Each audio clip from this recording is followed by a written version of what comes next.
This week, a friend asked me a really powerful question. It was such a powerful question, in fact, that I was in the middle of giving a class to about 50 people, and because the question was so powerful and I felt like it resonated with everyone in the room, we stopped what we were discussing for a few minutes to look at this question. So you're probably wondering, what was the question? The question she asked was, we were discussing the time in our history when the Jews just came out of Egypt and they were traveling through the desert, and they had the clouds of glory that showed them when to travel and when to stop traveling.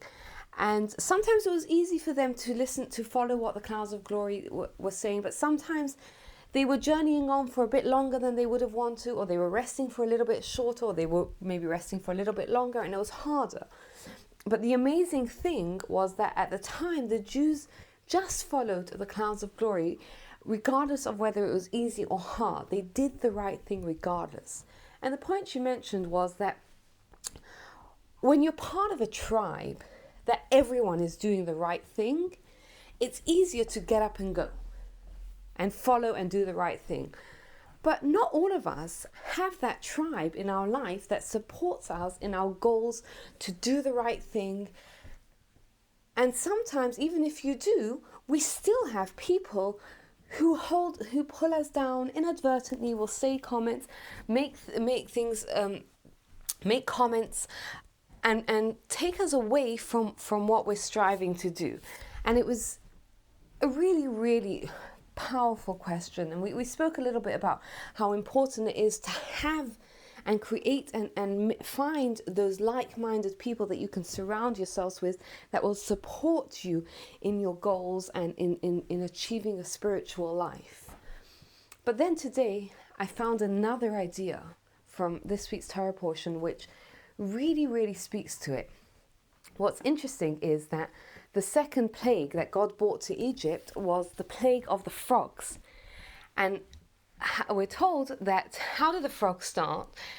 There was one frog that came out of the river, and through that frog, the Egyptians kept hitting it, and the frog kept multiplying, which is a fascinating idea, but it also teaches us something very, very important.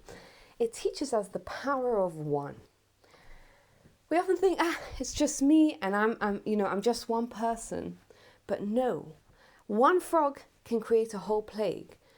Taking it to the extreme, look what one Hitler was able to accomplish. He was able to get the support of other people, but look at what one person was able to do. And on the other side, look what Moses was able to accomplish, one person, right?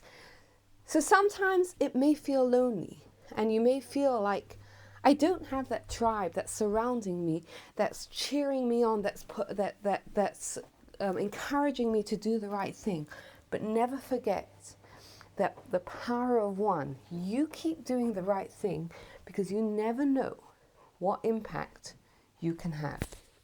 Wishing you a very good Shabbos and a good week.